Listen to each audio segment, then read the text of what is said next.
Welcome to another episode of the Gauntlet Podcast.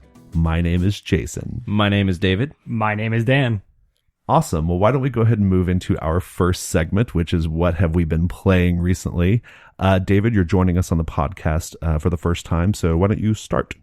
All right. This week I have played... I didn't actually get to play Dungeon World. We planned on it, but unfortunately we had some members gone from our group. But I was really looking forward to something we were going to be doing, and something we're going to do in the future is we're changing the GMs between each session, and they're supposed to carry on with the same story.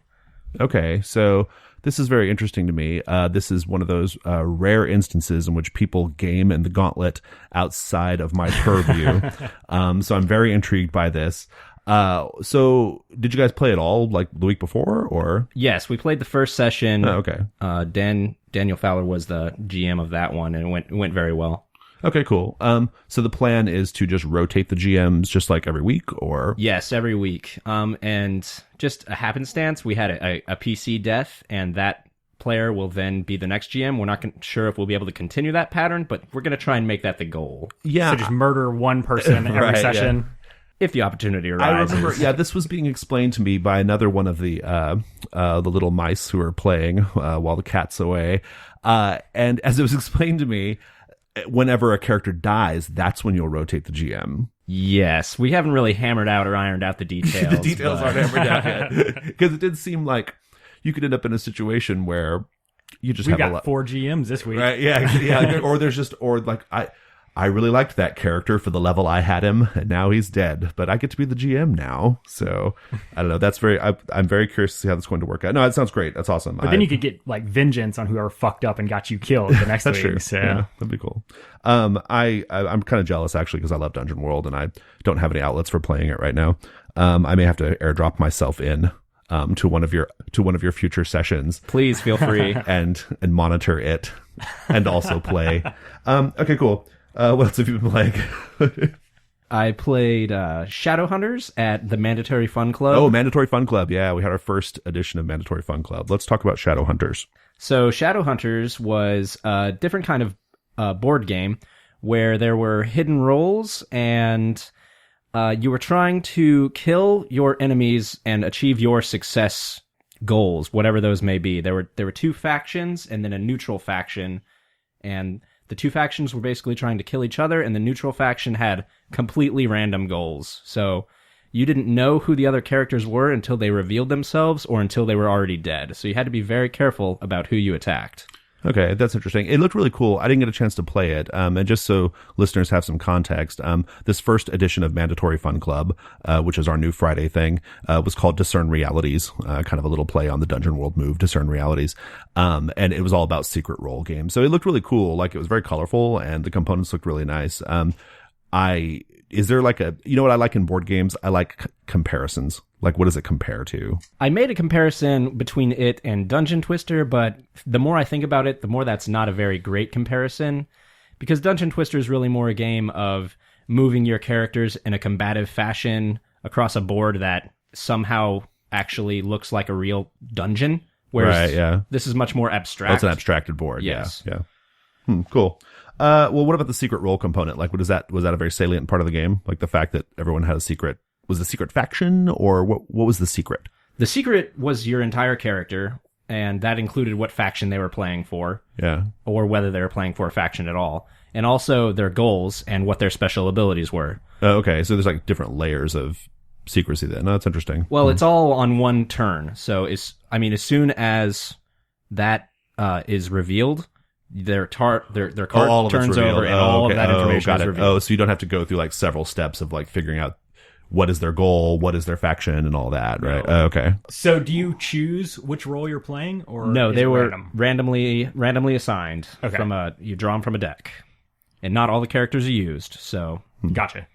Cool. Yeah, I'd like to give it a try. I was busy playing Love Letter myself for my part of Mandatory Fun Club. So what else did you get to play? Well, I played the Resistance, but you were also in on that game. Yeah, the Resistance was good. Well, let's talk about it. Dan wasn't there, so we might as well get it knocked out and go ahead and knock it out. Pretty cool. I guess the easy comparison is like Mafia or like Werewolf. Yeah, that definitely. kind of game. Yeah. Or the only fun part of Battlestar Galactica. Oh, come on. That's a good game, Dan. Battlestar's It's good when you're throwing someone out the airlock, which is basically all that the Resistance is just a string of throwing people out the airlocks. Yeah. The Resistance was like all the fun parts of Mafia, cut out all the garbage where you're just, oh, I'm a town person, so I don't do a thing. Okay. Right, yeah, it's cool. I mean, yes, well, it's like, yeah, so it's like Werewolf and Mafia, but with like more variables in play, right? Like they're more different roles, and like there's like these not power cards, like what were they called? The plot thickens cards or whatever. It was cool. You've played it, right, Dan? I have, yeah, but I haven't played any of the... we played it together, yeah. Yeah. But I haven't played any of the giant pile of expansions and add-ons that apparently exist now. I bought 2 of them, and I just... we didn't get a chance. We almost got to play one of them, but I kept fucking up the like setup, and so I like 4 like aborted attempts to like set the game up correctly, and we just called it a night after the 4th one. Yeah, we're like, well, it's getting kind of late, and I'm tired of resetting. Yeah, no, we did get to play 2 full games of just the regular Resistance with the plot thickens cards, though, and it was a lot of fun. It was pretty cool. You've played with the plot thickens, like the little cards that was. I think the time we played it, we had those. I don't know. I've only played the base game. I don't remember what's in it. Yeah. So anyway, the base game now comes with these like cards that are called the plot thickens. It's supposed to be an expansion that I guess wasn't always included with it. Okay, then no, I've never played that. Okay. Well, so and you like the leader character like pulls 3 of them and hands them out to other players. And they kind of give you like different powers and stuff. And I know it's a really cool game. We all sat there just kind of like, having accusation party. Right. And that was pretty awesome. And some people in the group were much better at it than others. There were some people who were very transparently like the spy. You're like, wow, it's pretty obvious what side you're on. But we also had a good time though. So I don't know. What were your thoughts on it, David? I mean, it's very much a bluff is important, but at the same time can be completely irrelevant. Yeah, I could say that. I mean, we have some very transparent players who, whether or not they could play well or not in the bluff, didn't always mean that like you could do anything about it. That's true too. Yeah, because that's a good point. Because there were at some point the group was so big that like once somebody made their mind up about you, like no matter how, like it was like the cake was baked, right? Like it was really hard to like, it was really, really hard to like walk back their opinion. Yeah, so you can't ever like rewind and start from zero. Maybe you're not a spy and figure out everybody else from there. Yeah. I mean, I did my best. I mean, I did my best to like, I went through every turn. I'm like, look, motherfuckers, here's why I'm not a spy. And I laid it out from turn to turn. I said this at this point, and I said this on round 2, and I did this on round 3. Clearly, I'm not a spy. And I was not, in fact. But anyway. We had two players who may or may not have been spies several times, but it didn't matter because they didn't contribute to the table talk at all. So. Yeah, that's the funny thing about that game. If you have players who aren't contributing, like they're not to the sort of like accusations and table talk of it, that game, you don't even know what to do with those players. You're like, well, I don't even know what their deal is because they're not like participating. But anyway, yeah, that's the thing that happens. All in all, though, it was pretty fun. I mean, I think we had a good time with it. It was lots of laughs and those games are always fun. Cool. And then Ribbon Drive is on your list, right? Drive, it's on all 3 of our lists. Indeed. Well, why don't we just move to mine then? Well, really, at this point, this is just Dan and I. We have kind of the same stuff here. So, Dan, you want to talk about Mountain Witch, or do you want to? Sure. Yeah. So we finished Mountain Witch. It was the 3rd of 3 sessions. Wrapped it all up, and it was fantastic. It's probably one of the better games that I've played in recent memory. So everything really kind of came together at the end in the way that, we sort of hoped it would, because all the signs were there that like it was going to pay off in the way that it's supposed to. And it really did. Like by the end, no one really trusted anybody, and we were very much like just barely skating by everything. Because, like you're only as powerful as like other people have trust in you. Like that's how much you can help. And so we only barely trusted each other enough to actually make it through to the end. So. Yeah, I loved it. It was, in the last episode, we went on a bit about like some of the mechanical intricacies of it, which make it so great. But now that we've actually wrapped it up, one of the things that I thought was really, really cool, and I'm sure this, this was an aspect of our particular game. And so this may not, the other players' mileage might vary, but one thing that happened that I thought was really neat was a lot of the characters like found redemption, or they redeemed themselves in a way, right? Yeah. Because I think coming out of session 2, we did 3 sessions. Coming out of session 2, the characters were at each other's throats, and it looked like it was all just about to. There was a couple people. Well, so there was a couple people who were like really tightly allied, right? And there were a couple of other people who were just like really on the outs, with everybody, and everything was just kind of real bad. And for some of these characters, but by the time the third session rolled around, and by the time it became really obvious that like the only way you guys were going to defeat the Mountain Witch was if you like put some of these things aside, or at least like temporarily put the shit aside so you could like face the Mountain Witch. That I don't know, that was really cool, and it kind of led to a place where it was like the characters. It wasn't like artificial. It wasn't like, oh, we're just going to band together because we have to, or we're not going to beat the Mountain Witch. It was like, we had scenes where like the characters were like justifying like their renewed temporary trust in one another. Oh, right? Yeah. And that was pretty cool. I like the way I just like the way it ended. All the characters, just had very like interesting story arcs, and that game sings. I mean, that game is really, really good. Yeah. It is, it's a very light touch mechanically, but it's like just enough, right? It's like, it gives you just enough like mechanical incentive to deliver on the story that it's trying that it promises. And it does a good job of it. I was very pleased. Yeah. Cool. And then, so Mountain Witch was great. And let's see what we have else here on the list. Ribbon Drive. And we were all three in that. So who wants to set it up, like what the game is about? Just so people know. Ribbon Drive is a tabletop story role-playing game, and I don't know the designer specifically. That's Avery McDaldno, who also designed Monster Hearts, famously. Yeah. And The Quiet Year. Yeah. Among other games.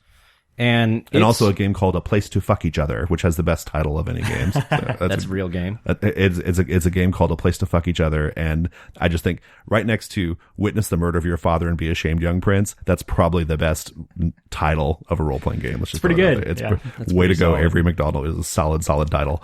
Avery McDaldno. Continue, David. And it's real unique in that it's a story about a road trip that your characters are going on, and it is at least can be partially to heavily driven by mix tapes that all the players prepare before they come to the table. And in tabletop role-playing games, you usually don't have to do a whole lot of homework before. Right, yeah. Well, not in the kind we play, right? In fact, in a lot of games, there's tons of homework. Well, that's true. Yeah. Well, Burning Wheel. I mean, I don't want to talk about that homework. That's or like any trad role playing game. Right. There's usually a fair amount of like inputs that you have to engage in. In the type of games we play, generally, no, there is not. Right. That's a good point. But it is influenced by the mixtapes in that you're playing them the entire gaming session, and you look to them to resolve conflicts between the characters. And you even look to them to set up the original goals that your characters are going to have. Right. So the first track that gets played determines like what the goal of the whole trip is. And then the second track, you kind of pull things out of it to figure out who all of your characters are. And then kind of just go from there. And it's very unguided. But I mean, I guess there's always like the music to kind of fall back on, and you're sort of supposed to, when you set your scene, you're supposed to like listen to the music for a second and then use that to sort of figure out what your scene's going to be, right? Right. Besides the overall goals that are derived from that first song, you really only have the futures that you have predetermined for your characters that are driving the action and making your band stay together and pushing for a story that's cohesive and makes sense. Right. Like the way the futures work is that whenever your character decides that neither of his futures are still applicable, then that's kind of when the game wraps up, because that's sort of like in the road trip movies, right? The moment that you discover that you should be living in the present and not worried about the future and like embrace the road trip spirit and all of that is kind of the climax of the movie. So that's kind of what the game is pushing toward. Right. And in our particular story, it was a little bit unsatisfying because I feel like we didn't get to accomplish our goal, even though the majority of our characters were about to go accomplish the goal. Yeah, so here's the thing. We have played Ribbon Drive twice, Dan and I, and I had a great time both times. Right. The first time that we played it, which was about a year and some change ago, was better. I thought our story was a little bit more coherent. But the reason the second time we played, the story was a little less coherent, especially at the end, but it wasn't Ribbon Drive's fault. Yeah. It was plainly our fault, right? And I'm going to echo the sentiment of co-host Steve, oft co-host Steve, who has posted on G Plus his thoughts about our game of Ribbon Drive, because they perfectly mirror mine. He talks about liking it in general, but he says it fell apart at the end a bit tonally. It went action movie when it didn't really fit the rest of the story. We should have policed the tone a bit more. Those are my thoughts as well. I hadn't thought about it going action movie, but I guess it kind of did go action movie. Well, it very much did. Yeah, and it was a bit of a mess at the end. But that was just like the last 10 minutes or so. Yeah. So it wasn't like, I was enjoying everything up until that little end bit. Right, yeah. And I think there's probably a conversation about like tone policing in here somewhere. Right. I feel like that might even be a topic for a future episode, as far as like what games do police tone? When is it appropriate to police tone? When is it not appropriate to police tone? I mean, there are some games that have it built straight into their mechanics, right? Or straight into the rules, where it's like, right. They're like tone enforcement things. But I think as a general matter, it's safe to say, sometimes we get a little lazy with this, even though we know better. Because in general, I think we're pretty good. We're pretty decent role players, and we kind of count on each other to just do a good job. But we also tend to skew a little like comic and funny if we're not being careful. Yeah. And we avoid this when we have the tone discussion. So we should have just had the tone discussion yesterday. And I think that would have like solved a lot of problems, because another thing that happened, I don't know if you guys realized it or not, or I don't know if you're aware of it like I was, but not so much a matter of tone, but something about like sort of perspective, I guess, which was, it felt like the group was very antagonistic towards one another in the car. Right. And I didn't think it was going to go that way. I thought it was going to be a little bit more about like, we're hitting the open road and we're going to like explore and have great times together. That's kind of what I thought it was going to be. But just because our first game of Ribbon Drive was very antagonistic, it was good in a satisfying way. And so I think, since that was my expectation, I should have said something in the beginning, right? Right. I should have said like, hey guys, I'd like to have a story that's a little bit more about like exploring these characters' pasts and kind of just being together, and not like having this like just bickery, like, the Hangover style, right, like attitude towards each other, right? Well, I think part of the problem is that, in a lot of the games that we play, you're sort of driving toward the conflict, right? And you're looking for the conflict between characters and all that to drive the story forward.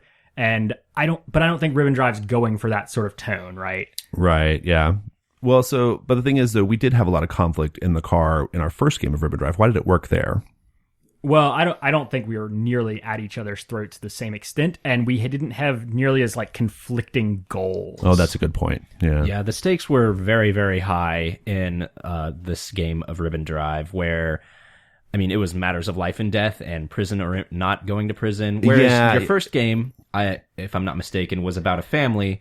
And family matters are going to be a little bit more low stakes. Sure. Right. Yeah, that makes sense. That's a good insight. So I definitely had a certain thing in mind when it came to how I thought the story was going to go, how I thought the characters were going to interact with each other, and just generally what I thought the tone of the story was going to be. And I probably should have insisted that we have the tone discussion, right?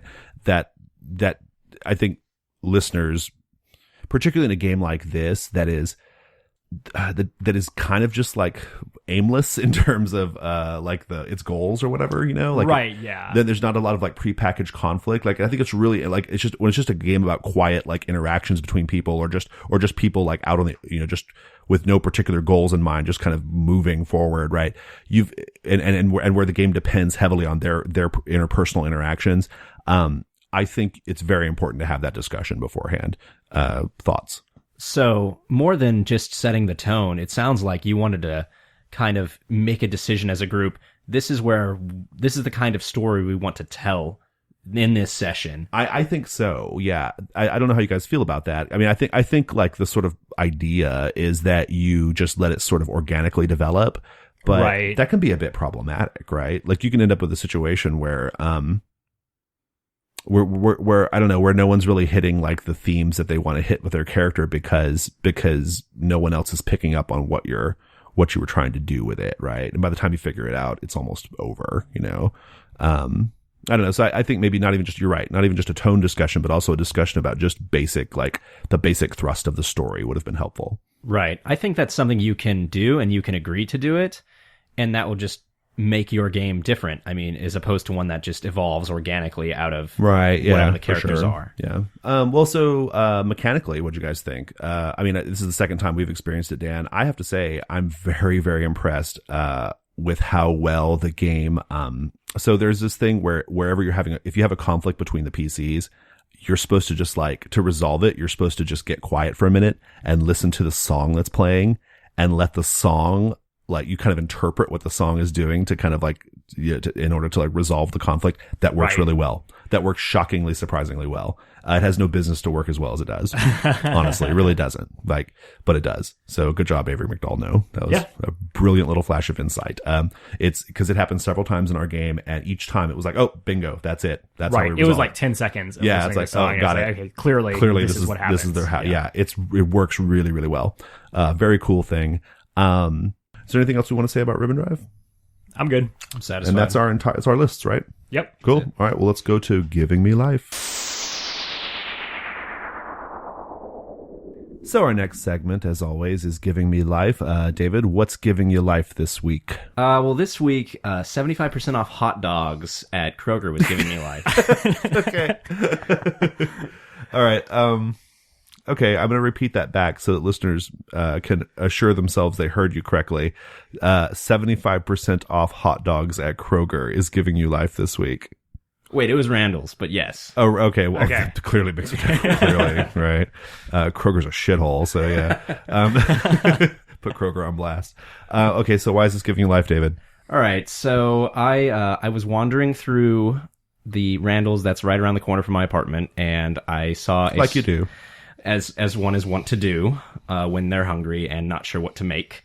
Okay. And I saw that there was this little section that was marked managers specials, and you're supposed to avoid that, right? That's where they put the old food, right? That's where the old food okay. goes, and the ones that have already been licked and returned, right? So I work in kitchens, so I looked at these items with a very critical eye, okay, and saw that there was a pack of 75% off.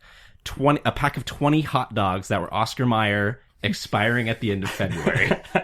Okay, continue. And I thought to myself, I can't go. All right, go ahead. I thought to myself, what can I do with all these hot dogs? It's a great question. Before the end of February. That's very limited. Well, so you said 20 hot dogs, right? So you've got. I mean, that's really just a a hot dog a day. That's a hot dog basically, a day, right? It's a hot dog a day, right? That's doable, right? So if you're 10, if you're a 10-year-old, you know what? You and Dan should get together. You can eat hot dogs. Dan can eat hot pockets. That's true. And you can relish in being 14-year-olds again. It's incredible. Obviously, I'm a more sophisticated than just I'm gonna have a hot dog a day.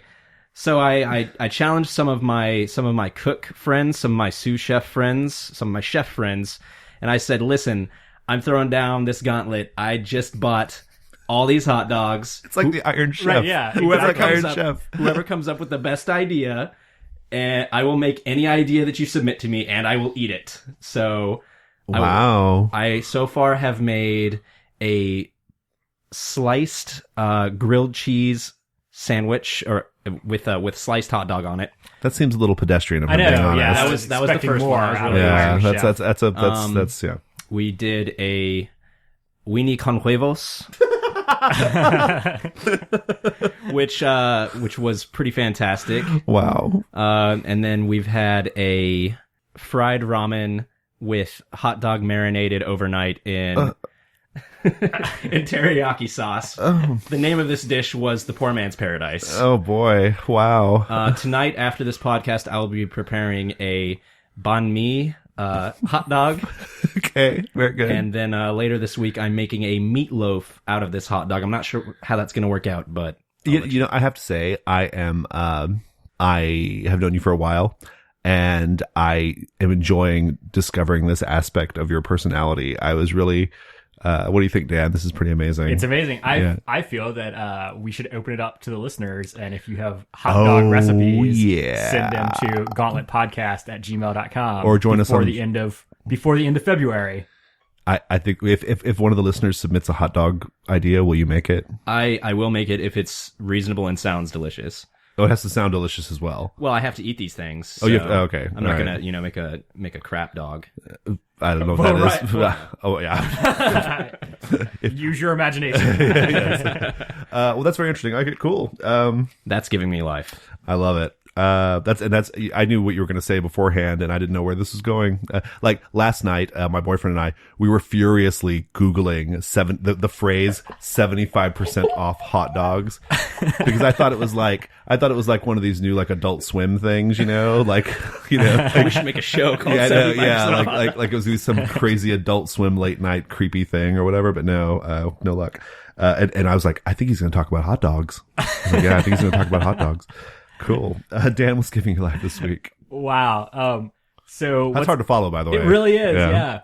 So what's giving me life is horse racing. So I went to go see a horse race the other night. Coincidentally, $1 hot dogs at the racetrack. Because you're blowing money in other ways at the They bought them racetrack. 75% off. Well, yeah. They totally did.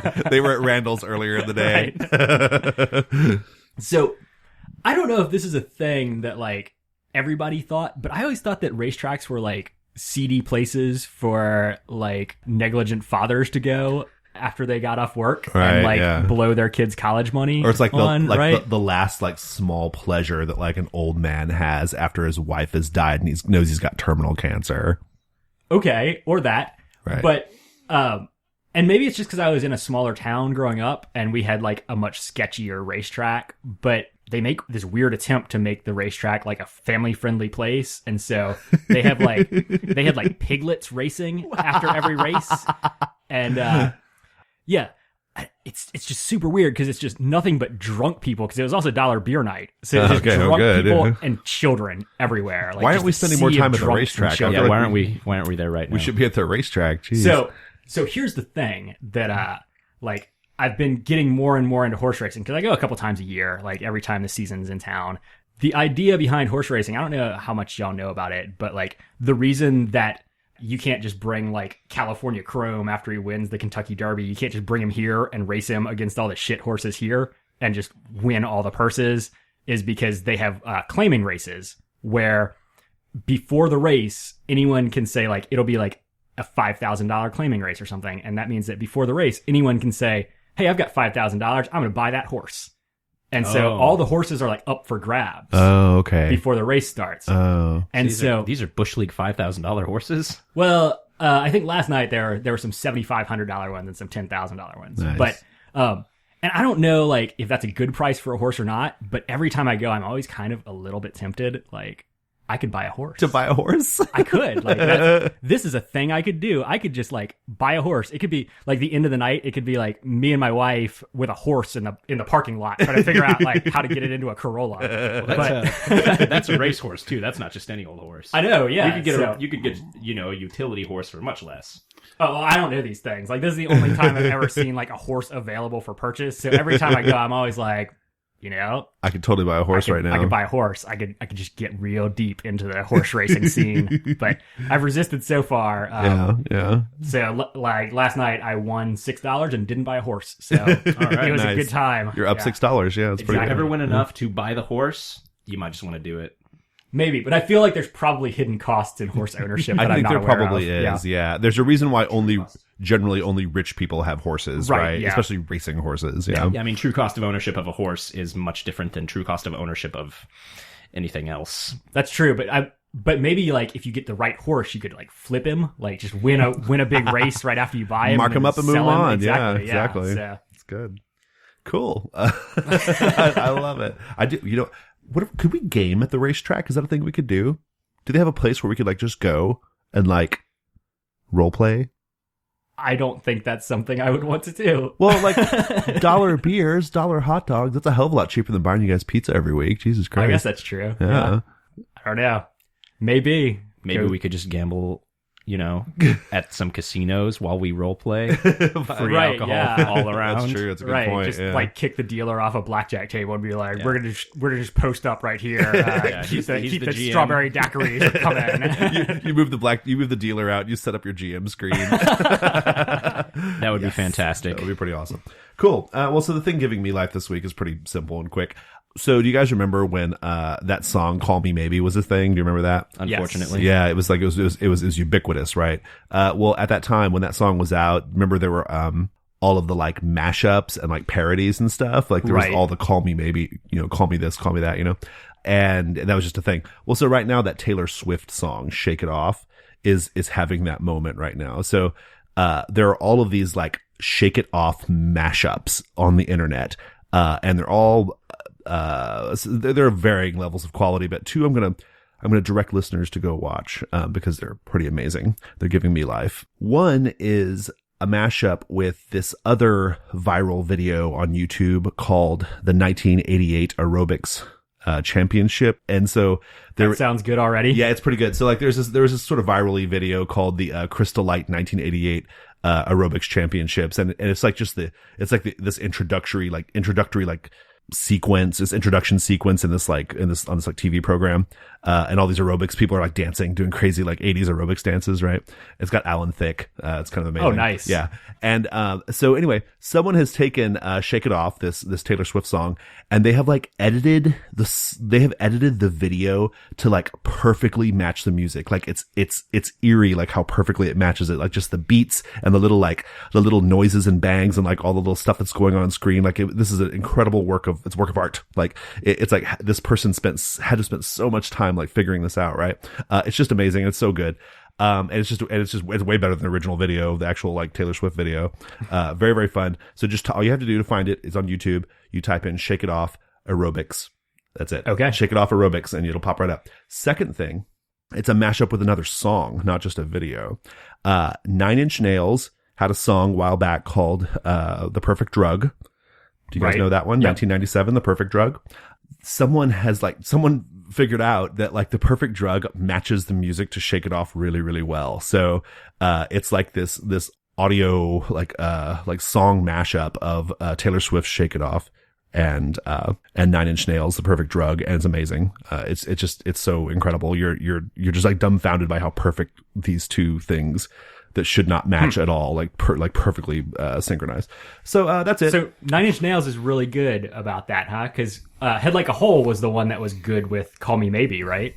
Oh, I think you're right. Yeah. I had forgotten about that, but I think you're right. Yeah. So I guess 9 Inch Nails is just supremely mashable. Mashable. Yeah. I think it actually could. I think I have a different theory here. What's that? I think it's because the kind of people who are inclined to make videos like this are probably just big 9 Inch Nails fans. Yeah, that makes sense. Yeah, I think that's what it is. So sorry. But they also, I really liked the phase that the internet went through when it was just like cutting screaming goats into the middle of songs. Yes, that's awesome. That was really good too. It's pretty good. Yeah. Cool. So yeah, a couple little videos for the listeners to watch, and that's giving me life. Great.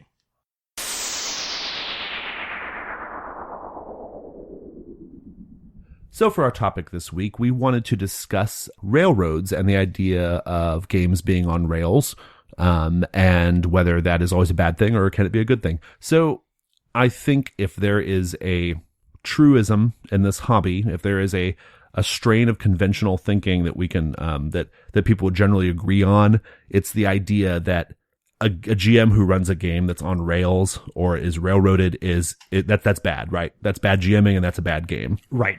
I think that's true. But one thing that I think doesn't get said often, because it is kind of a truism and because people just sort of accept it, is why? Why is this a bad thing? So thoughts. Right. I think it came into being known as a bad thing. Maybe in a lot of GMs who are running modules where they felt they had to hit all these points or else they couldn't completely tell their story. And that was a big part of trad gaming. Yeah. So you're saying that there's like a sort of, a historical reason for why we even have railroaded games because of modules? Is that? Definitely a contributing factor. Yeah, I think I'd agree with that. But it's not, honestly, it's not even just role-playing games, right? Like we're supposed to believe that video games on rails are bad, right? That's just a thing that it's like just this conventional thinking, like things on rails are not good. That is a bad thing. Like you should have freedom of exploration, freedom of movement, and you should be able to explore the story in any way that you want, right?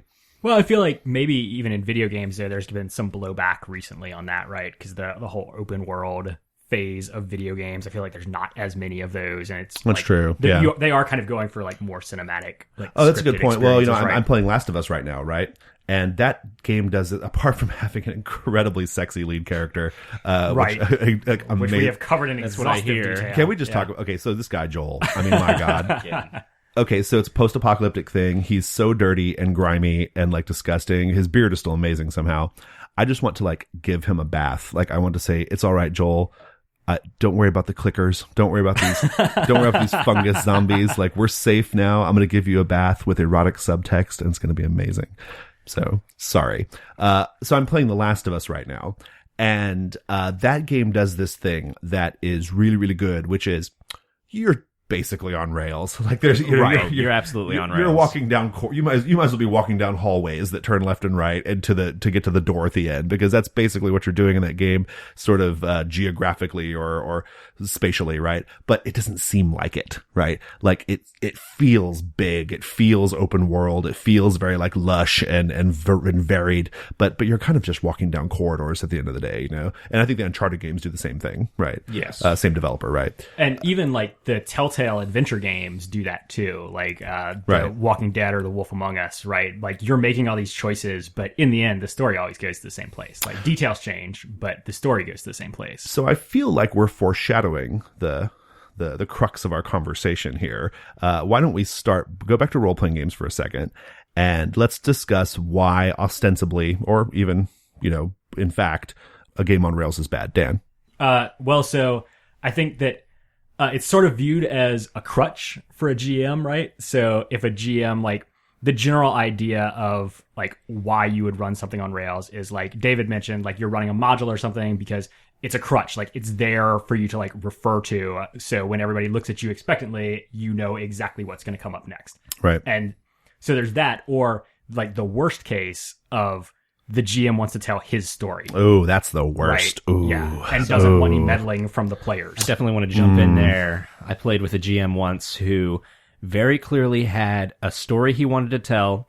Turns out it was the plot of a movie. Oh, I love that. That's, that's good. always That's good, great. Yeah. So it's not even his story. And he admitted as much at the end of the session, and then asked for my opinions on how his session went. You should be like, well, the movie has a 34% on Rotten Tomatoes. Right. This was a game where I rolled dice once because he was so caught up in telling his story that he couldn't even let his characters make decisions and interact with his story, because otherwise it would ruin it. Right. The depths of bad GMing is the GM who is so into his own brilliance, right?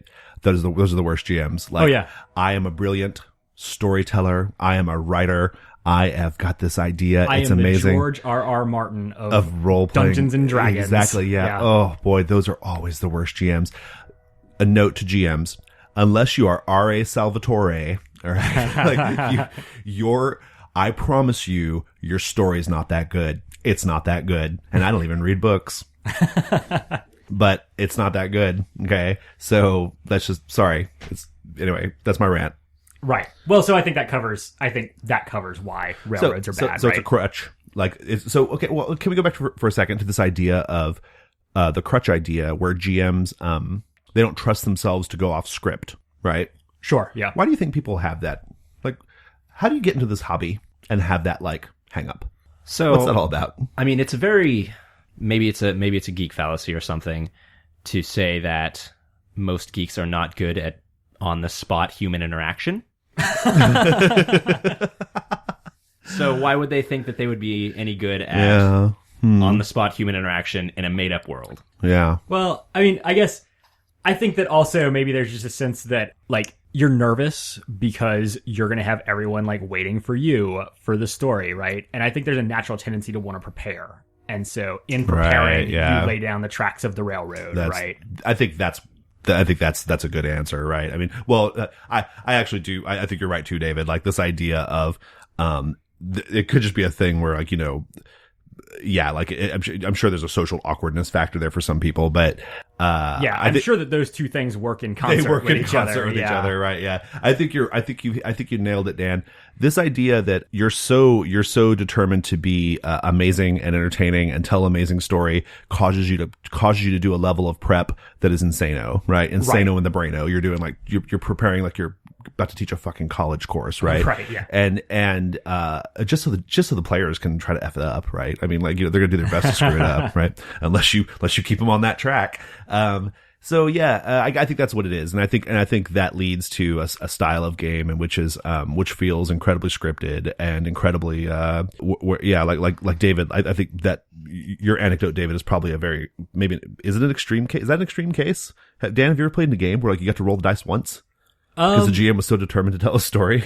I mean, I think that's probably more extreme than anything I've experienced. But I mean, I've played with plenty of GMs. I've gotten pretty close, yeah. Who have their PCs who are like following the party around and doing most of the heavy lifting and like moving the plot along. And we're there to swing at monsters occasionally. Yeah, but, The worst is like when there's like a clear, like obvious Gandalf or Raistlin, right? Right. Who is clearly like leading the party to to victory, right? Yeah. Okay, so those are all the reasons why a railroad is bad, or sort of. Yeah. Right. So those are bad. So is there a circumstance where a railroad can be good? So now, drawing this back to our video game analogy, if I can, for 1 minute. Sure. I think that you can make a case for two games made by the same developers that one was on a railroad and one was open world. And in my opinion, the one that was on the railroad played way better. And this is Prince of Persia and the Assassin's Creed Saga. That's the same as Ubisoft, right? Yes. Right. Or Ubisoft? I don't know. Ubi. It is Ubi? It is. Prince of Persia. Right. Okay. So, you could do. Okay, well, continue. Sorry. It was way more satisfying to play Prince of Persia for the free running kind of play because it was more technically difficult and it felt more satisfying to get to the other side of things versus where you're just running around and can run anywhere just by holding one button. Right. Okay. And I feel like it told a better story because it was on a railroad. So it sounds like what you're saying is that there's a certain level of like narrative discipline that can result from a game on rails. Yes, and a game on rails should be able to leverage better mechanics. And I think we can draw maybe both of these things into. Oh, that's good. Yeah, that's pretty good. I can kind of get behind that. So, all right. I like that, David. I like this idea of the rail. Well, like I said, I think the rail like maybe gives you a chance to have some narrative discipline, and the rail also lets you fully explore a mechanic, or it lets you like nail a mechanic, like a particular mechanic really well. Is that a fair characterization of what you just said? That's what I'm saying. Building a game on a rail should do. Okay, sure. So so let's go back to role playing games then. Dan, what are some examples of like how a railroad can be good? Okay, so if you do like sort of a light touch on the railroading, I think that can be totally fine. So some games like which we talked about on I think last podcast, it always tells the same story, right? And at every point, like there's 4 acts and each act takes place at the same place every time. Right. But the important thing is that the scenes themselves are not defined, and so it's up to the players to say what happens at each of these places. Right. But the game itself dictates that you are continuously moving toward like the final confrontation, right? Is that the lightest touch, like on rails sort of like game? Because that felt like a little bit of a heavier touch to me, just because the characters go to very specific places on their path, right? Like it's not like the characters can deviate and not go to the Hangman's Wood or not go to the, the little stony precipice or whatever. Right. Like they have to go to those places. But those are really the only 4 restrictions on what's happening in the story. Okay. So like what the characters actually do at any of those places is not really dictated by the game itself. Right. Okay. Well, couldn't you say that the other witch game, the Mountain Witch that we were talking about. Yeah. Wouldn't you say that would be a lighter example where we all know we're going to end up at this place and we're going to fight a witch, but how we get there is less so defined? Yeah, I do think it's okay. So I can kind of see that because the characters are going from the base of Mount Fuji to the fortress of the Mountain Witch to the highest Bailey to fight the Mountain Witch. even less defined than Witch, The Road to Lindisfarne, in the sense that there are not specific places you have to hit on the journey, right? You can kind of go wherever, as long as you eventually end up in the fortress, right? Right. You stay on Mount Fuji and eventually end up in the fortress. That's the idea. Right. Pretty on rails. Yeah. That's a pretty on rails experience. And I presume I have to imagine every game of the Mountain Witch ends the same, which with you either falling apart right as you face the Mountain Witch or facing the Mountain Witch, right? Or you're facing the Mountain Witch in some way at the end, right? Right. Well, okay, so why do these games work? Although, Witch, The Road to Lindisfarne, we discussed it last episode, and I think there were some issues there. But in general, like, how can these lighter, like, what makes these lighter touch railroaded games preferable or good?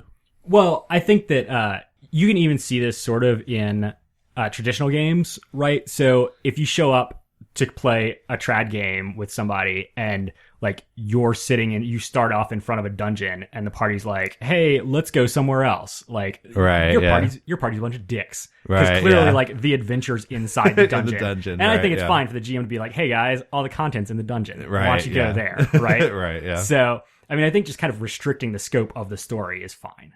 And that's mostly what that's doing. Right. Okay. So in these latter games, you're saying the scope is restricted a little bit. Yeah, I think to some degree. It's not like you don't have the ultimate freedom that like everyone says they want out of RPGs. Right. Yeah. I think that the key difference there is a defined beginning and end to these lighter touch railroad games. Whereas in a trad game, if you ever started out in the front of a dungeon, the idea is you would go through that dungeon, complete it, and then figure out what your party wants to do after that. After that, yeah. it's sure, yeah.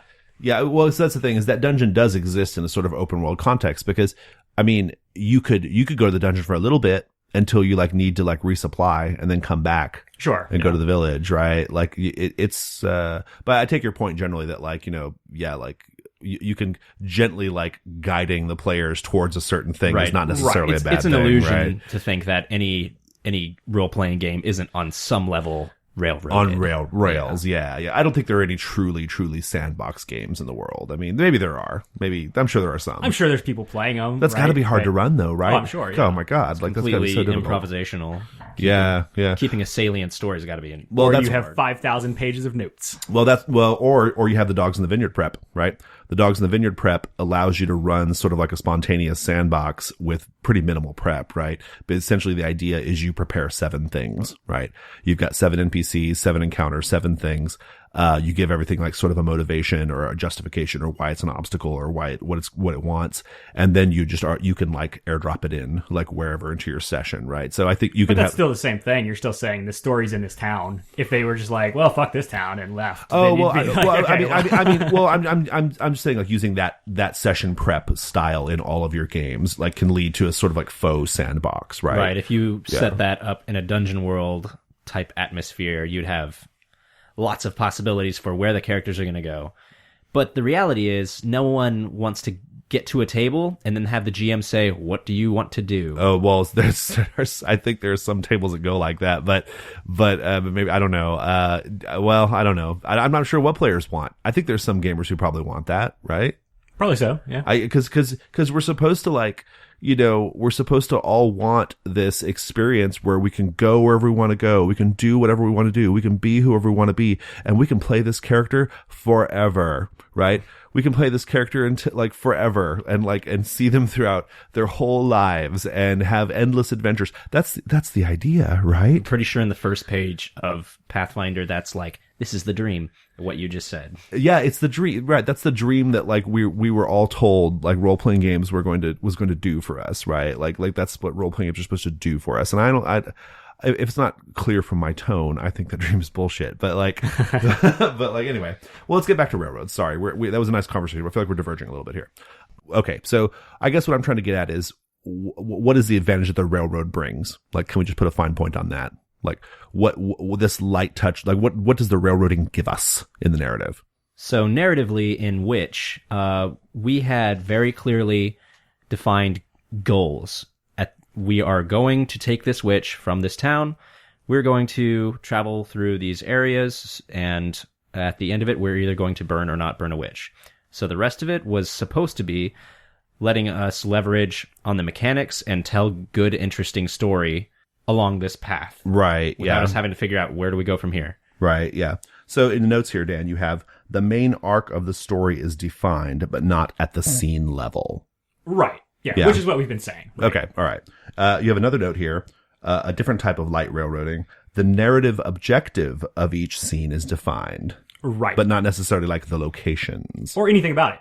Right. Okay, so that's interesting. So I'm specifically talking about Misspent Youth here, which let's get some context on the it. goal in Misspent Youth is every session plays out like a TV show episode. Right. And so there's always, I want to say there's 8 scenes or 7 7 scenes or 8, yeah.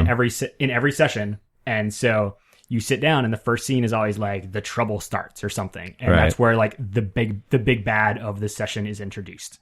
And Right. then there's like the next scene serves a particular purpose. I should have looked this up to see what they are. That's fine. But and then at some point, like there's always the false victory scene. Yeah, I think then- the fourth scene is like the false victory, right? Right. Or like you have a victory, right? Yeah. The characters have a victory, they feel powerful and successful, but then the fifth scene has to be Right. So the fourth The scene, the letdown. objective, Yeah.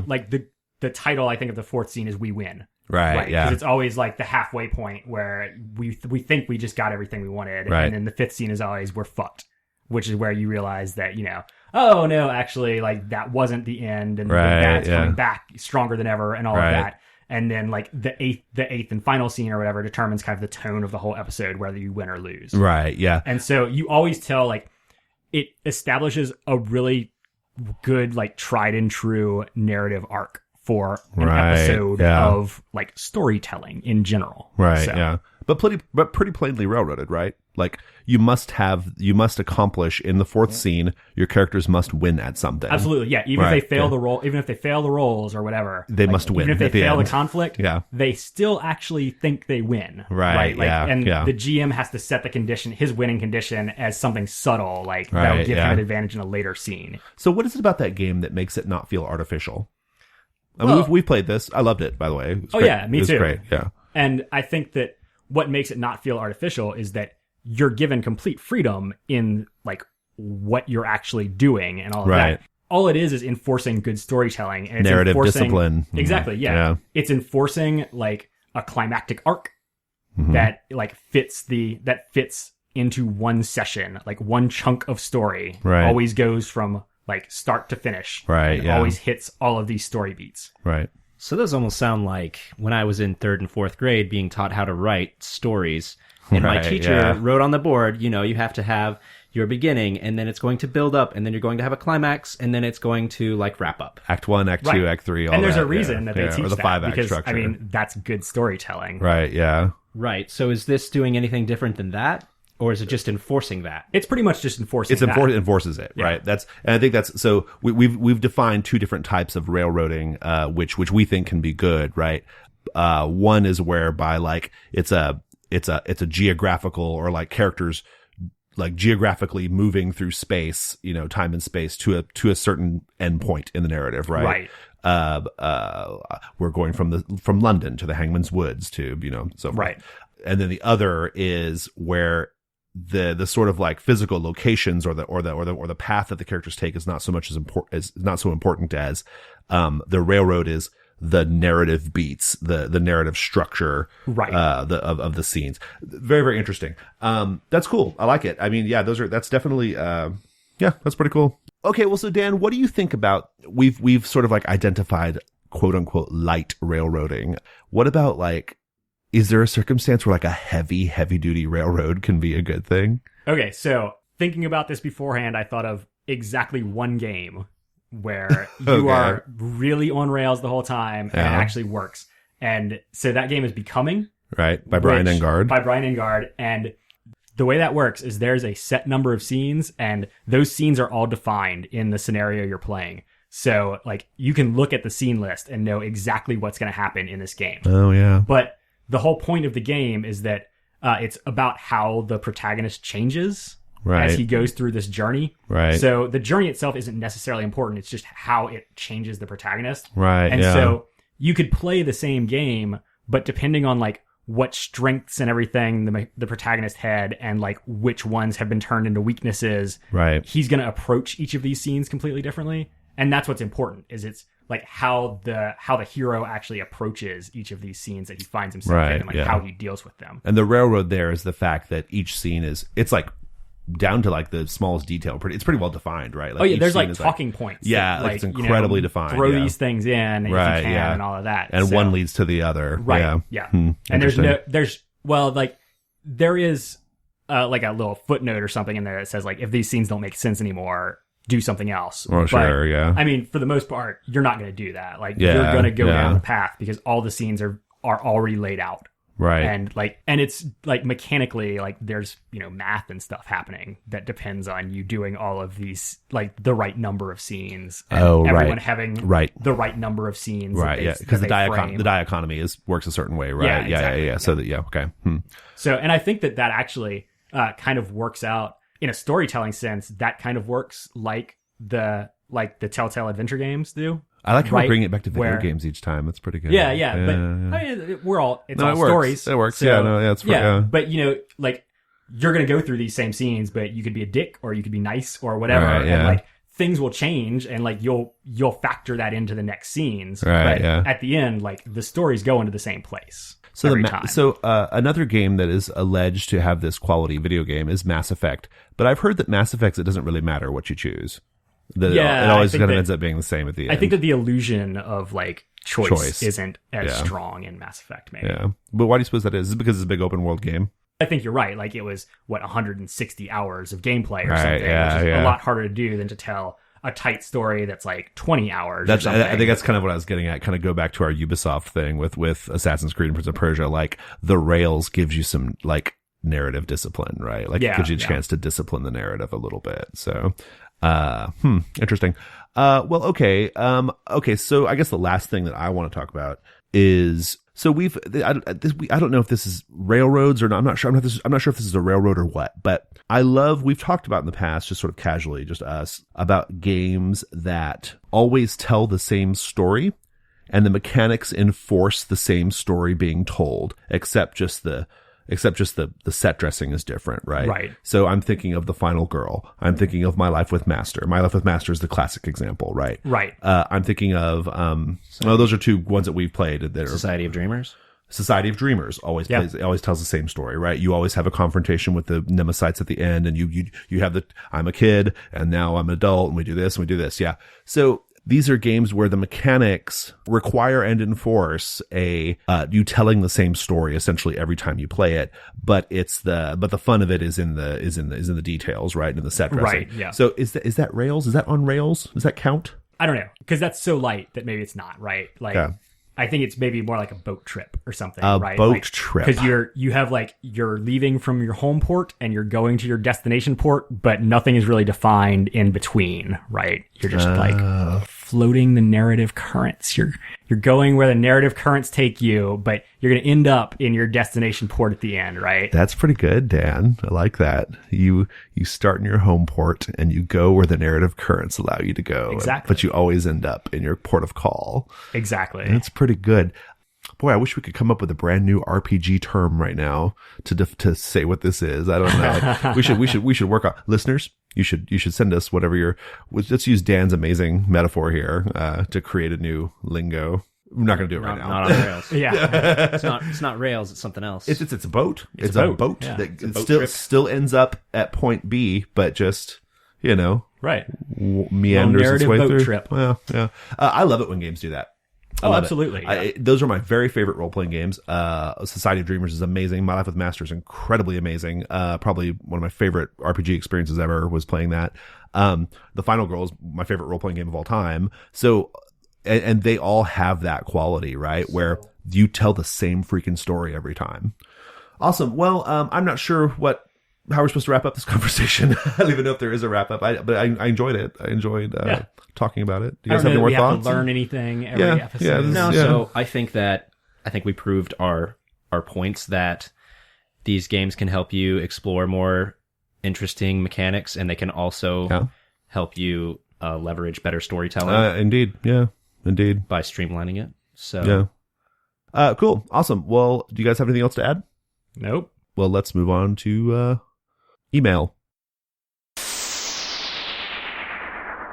So our next segment is not email, because we're not reading an email presently. We're not going to cover an email. It is, but we can't call the segment G plus comments. That would be stupid. Right. Agreed. I like listener feedback. Okay. All right, good. I'm glad. Anything that lets us end this conversation. Okay, we're having right I'm now. glad. I'm glad we've all agreed on that. Then, okay. So listener feedback. Yeah. So this week we have some comments from listener Andy, who reaches us via G plus. I'm going to just read his comments straight through. Listener Andy says, one thing that I think popped up a few times in our conversations was roleplay rewards as a crutch. I think there were a few instances where somebody talked about a particular reward mechanism in a game as a way to help somebody learn how to roleplay. And there was a general reply of, yeah, I don't really need that help now. He says, I think Fate's Compels might have been one of the reference mechanics. I don't remember. That was one of the reference mechanics. You are correct, yeah. Listener Andy.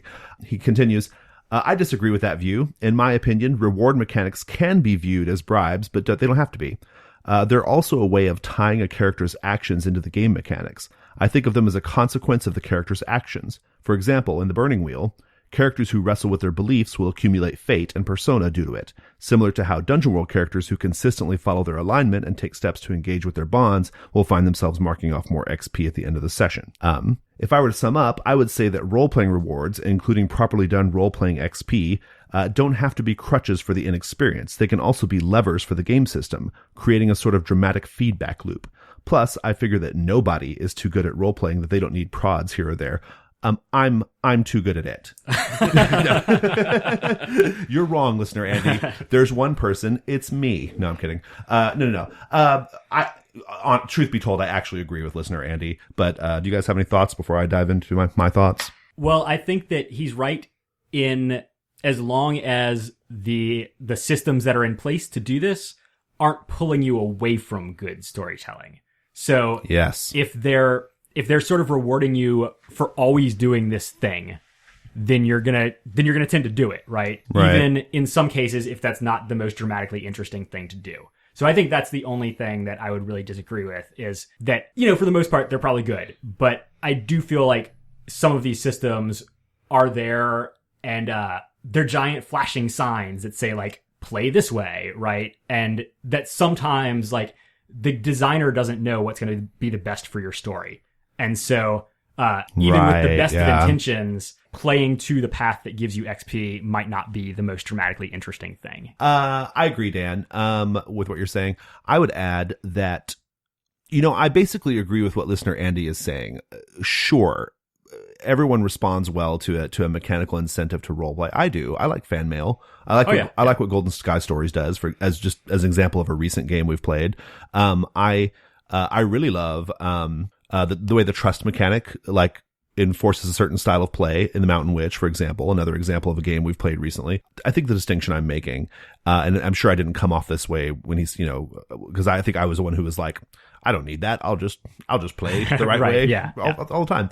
I didn't quite mean that. I mean, I think what I meant to say was I like a light touch on it, right? Right. I don't want this thick layered on system of rewards of carrots and sticks. I don't want that, and I think Fates is too heavy because there's too much of it. Again, I have not played much Fate. I keep saying that, it's true, but the few times I've played it, I find myself just being very focused on that, and not I get caught up in the mechanics of it. I get caught up in the aspects. I get caught up in the boosts and the various, things you can do with your fate points and all that stuff. I get caught up in that and it distracts me from the story. So are they just mechanical incentives, or are they if you don't have them, you're going to lose or something? No. Well, Dan. Well, a little of column A and a little of column B. Yeah. They're pretty important. You have to spend them to actually boost your chances high enough to be effective. And, the basic gist of it, though, David, if you haven't played Fate, is each of the characters has, in Fate Core at least, they have 5 aspects, right? And these aspects are narratively cool things theoretically about the character, right? Things like it's been 350 days since I quit drinking, right? Something like that, right?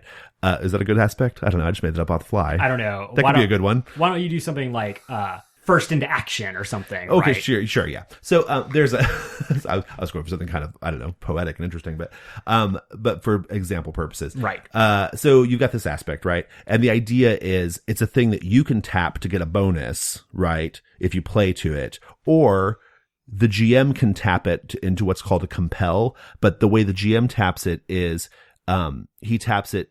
And if you accept the compel, you behave in a way, you have like a negative reaction to the aspect. So like being first to action means maybe you're also the first one to get shot, right? Or you're the first, or you fall down the Right. trap or whatever, right? Right. So, but you've got like this list of 5.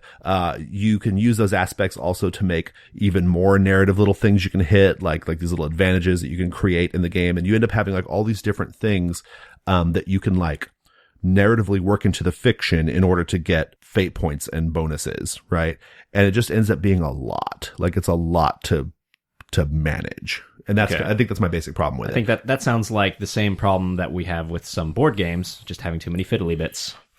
Sure. Yeah. That's not a bad, it's a terrible analogy. Yeah. But anyway, so I basically agree with listener Andy. I do like a mechanical, I like a mechanical incentive to roleplay. You know, honestly, Witch, The Road to Lindisfarne has almost no mechanics at all. And that was one of its problems for me, Right. you know? Sure. Because it didn't really have like any, it didn't have any mechanical incentivizers or rewards for the players to play in a certain way. And it led to kind of a wonky story, right? Right. Definitely. And so yeah, that's the case. That's the strong case for you needing some sort of incentive to role play your character right. I just think Fates is too heavy. That's all. And so just to like bring up an example again of one that I thought was good was also Golden Sky Stories, because that comes after the fact. That's you Right. did something that people liked, and so you get rewarded for it. Like the other players reward you for doing cool things. Right. Yeah. And so then that's not necessarily like the designers or like the mechanics trying to force you down a certain path to get XP. It's much more like if you are actually engaged with the story and you're doing good things in the story, then you're going to get rewards. And there's only like one goal to get that reward, right? The only goal you have to hit role playing wise is to play your character in a cute, nice, fun way, right? Yeah, As more or long as less. you're Right. generally maintaining the sort of like tone and perspective of the character, you get your reward, right? Right. There's not like 50 things to keep track of. Right. And it's all very subjective. So Yeah, that's true too. Yeah. Right. And it's very flexible to adjust to your story. So you're not having to play to a certain trait. Well, yeah, that's a good point. The very worst game of Fate I ever played in was I made my character from scratch. It was this really badass character. I was really into it, right? Like I was like, oh man, I love this. I love my aspects. I was really into it. But then like that didn't end up fitting with what the GM had in mind, right? Right. And so I never even like had a chance to do my cool shit, right? And so I had no, so I could just like, I could tailor my character's behavior to what was going on in the story, but I wasn't hitting any of my aspects because my aspects didn't make sense in the Right. context of what we were doing, right? So I think that's a good well, that's argument. a GM failure anyway. Well, God, yeah, sure, but yeah, I mean, Chalk everything up to GM failures. okay, cool. Well, that was a great question, and I'm glad we were able to flesh at least clarify our stance on that a little bit more, because I think we're in agreement with Andy. It's not, maybe I came across as a little too fuck mechanical incentives. I'm a great role player. But here's the thing though. This is not, I just want to say, this is not like some sort of like, this is not just me being a dick, right? Like this is a strain of thought in indie role-playing games right now, right? This idea that maybe we don't even need mechanics. Maybe we don't need this. Let's all go do American Freeform and LARP instead, right? Maybe we can just all spontaneously improv our way to great story. Like that's a strain of thought. I'm not saying I'm there. I'm clearly not. Right. But this is not some crazy idea, right? That there Sure, are people, yeah. so I just want to defend myself a little bit there. Right. I mean, it's beneficial to look at things and take them to their logical conclusion. Like, do we need XP? Well, what would happen if we didn't have XP? Right, yeah. Do we need this? Do we need these fate points? Do we need this? Do we need that? Do we need to roll dice? You know, that's why we have Vampire LARP, right? Because they decided they didn't need dice anymore, right? I mean, like that's where it all ends up. Honestly, that's where American Freeform's headed. Velvet capes, velvet capes, and white pancake makeup. Get ready for it. Emily Caraboss. All right. So go get measured. All right, cool. So, well, that was great. That was a terrific question, listener Andy. I just want to, Andy actually has a blog that I'm going to plug for him, where he writes about gaming and things. I looked at it earlier today. It's pretty cool. It's called Ludicrous Gaming. The spelling of ludicrous is a little odd. It's instead of, it's LUDICRUS, not ROUS, RUS, Ludicrous Gaming. It's the very first thing that pops up when you Google it. So go take a look at his blog. He's got some cool thoughts on role-playing games. And that's it. That was our podcast for this week. So if you'd like to continue the conversation with us, or you have any questions or anything, you should definitely join our G Plus community. Search for The Gauntlet on Google Plus, and you will find us. If you would like to write us an email, we'll change the name of the segment to email if you write us an email. If you'd like to write us an email, it is gauntletpodcast@gmail.com. If you'd like to go to our website, which is very exciting. It's so good. Such a good website. It would win an award if more eyes were on it. So go look at it. It's so great. I don't even know what it is. What is it, Dan?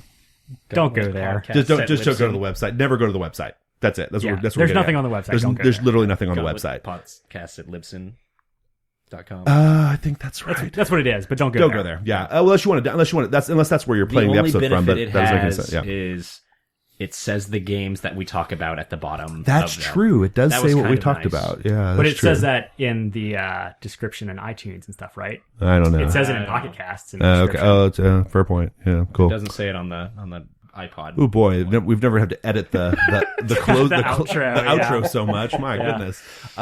So anyway, but just come to Google Plus. Goddammit. Just join us on Google Plus. Fuck the email. Fuck the website. Just come to Google Plus. We're there. You see our pictures. You can see our faces. We'll chat with you. We'll comment. It'll be great. So go do that. Thanks, David. Thank you. Thanks, Dan. Thanks. We're done.